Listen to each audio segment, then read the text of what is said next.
Hello दोस्तों, मैं आपको आज अपने पुराणों की एक कहानी सुनाना चाहता हूँ। एक बार का समय है जब इस पृथ्वी पर सूखा पड़ गया और सूखा पड़ने की वजह से कोई भी किसान अनाज नहीं उगा सकता था। तो सभी किसान मिलके भगवान इंद्र की पूजा करने लगे। हमारे यहाँ इंद्र को वर्षा का देवता बोला जाता है, तो इंद्र की पूजा करने लगते हैं। तो जब इंद्र आते हैं तो कहते हैं इस धरती पर कोई भी बारिश नहीं होगी 12 वर्षों तक। तो सारे किसान बहुत दुखी हो जाते हैं। दुखी होने के बाद ये सोचते हैं कि हम शंकर भगवान की पूजा करें, शायद वो कुछ हमारे लिए करें।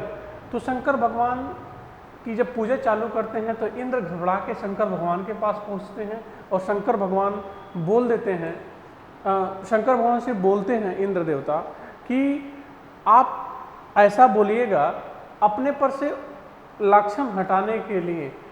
शंकर भगवान के ऊपर अपनी बातों को थोप देते हैं और कहते हैं कि आप ऐसा बोल दीजिएगा कि जब तक मैं ये डमरू नहीं बजाऊंगा तब तक यहाँ पर बारिश नहीं होगी। मैं 12 वर्ष के बाद डमरू बजाऊंगा, फिर जाके धरती पर बारिश होगी।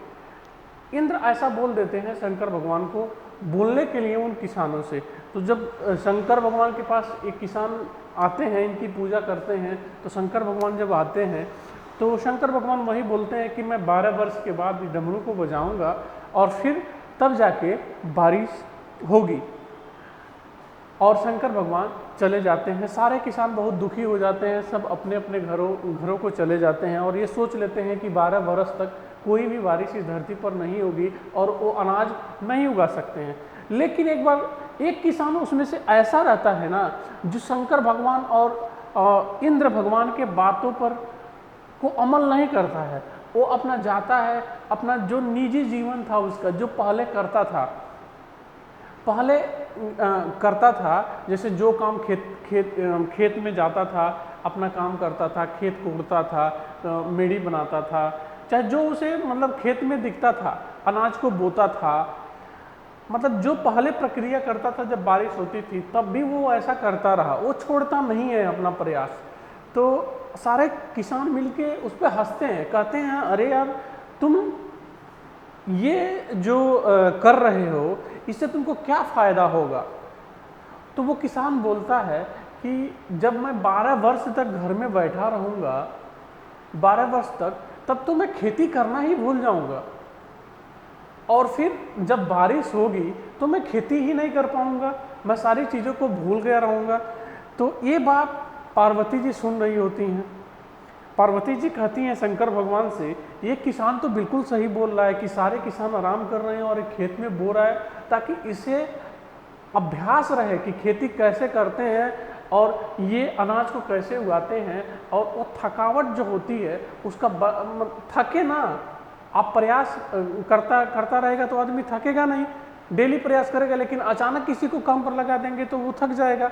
तो पार्वती जी कहती हैं ये तो बिल्कुल सही बोल रहा है, अगर 12 वर्ष तक ऐसा सभी किसान करते रहे तब तो ये भूल जाएंगे। लेकिन शंकर भगवान से बोलती हैं कि अगर आप भी 12 वर्ष तक डमरू नहीं बजाएंगे तो तब तो आप डमरू बजाना ही भूल जाएंगे।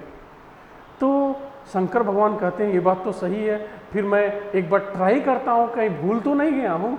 फिर शंकर भगवान डमरू को उठाते हैं और बजाने का प्रयास करते हैं। जैसे ही डमरू वो बजाते हैं, बजने लगता है, अब अचानक बारिश होने लगती है। ऐसा ही तो बोला गया था कि शंकर भगवान डमरू बजाएंगे और बारिश होगी। तो शंकर भगवान ने अपनी डमरू बजा दिया और बारिश हो गया। तो जो किसान बोया था, जो डेली कर रहा था, उसके में तो अनाज लहलाने लगा, मतलब उसमें फसल उग गई। सारे किसान छोड़ दिए थे बोना होना, उनका ऐसा का ऐसा रह गया। तो दोस्तों इस कहानी से मैं ये कहना चाहता हूँ कि ये जो लॉकडाउन है ना, एक दिन ख़त्म हो जाएगा, एक दिन ख़त्म हो जाएगा। तो आप जो करते हैं उसका प्रयास मत छोड़िए, क्योंकि अगर आपने प्रयास छोड़ दिया तो आपको फिर से जीरो से चालू करना पड़ेगा, सारी चीज़ें भूल जाएंगे आप।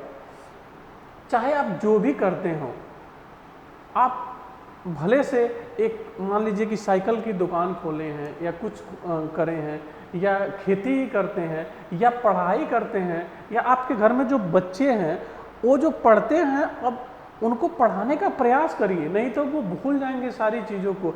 और हमारा जो लॉकडाउन के बाद जो स्थिति हो जाएगी, बहुत बेकार स्थिति हो जाएगी।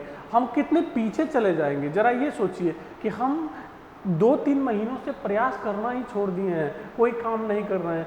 तो जो काम हम छोड़ देंगे उन चीज़ को फिर दोबारा करने में हमको दिक्कत होगी, और इससे हमारा पूरा समाज पीछे चला जाएगा।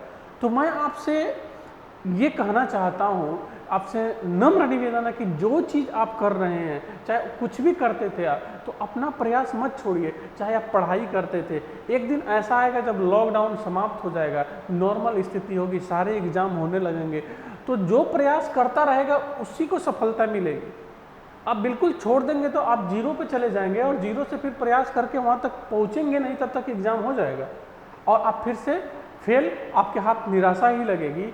तो दोस्तों मैं ये बस आपसे नम्र निवेदन करना चाहता हूँ कि अगर आप पढ़ाई कर रहे हैं या कुछ भी करते हैं तो प्रयास मत छोड़िए, क्योंकि एक प्रयास ही ऐसा चीज़ है जो आपको सफल बना देगा। आप देखना, हो सकता है कि आपके इर्द गिर्द ऐसे लोग हैं जो आपको डिमोरलाइज कर देंगे, आप में निगेटिव बातों को घुसा देंगे, तो उनसे आप दूर रहें, ऐसे लोगों से दूर रहिए, क्योंकि वो खुद निगेटिव हैं, आपको भी निगेटिव कर देंगे। आप अंदर से अपने एनर्जी लाइए और जो चीज़ करते हैं उसे करने का प्रयास करिए और हिम्मत से काम लीजिए। घबराने की कोई बात नहीं है, ये सब नॉर्मल होगा, पहली जैसी स्थिति होगी, और अपना प्रयास बिल्कुल करना ना भूलिए। आप एक दिन सक्सेस होंगे, ये मेरा वादा है आपसे। आज के लिए इतना ही, धन्यवाद आपका।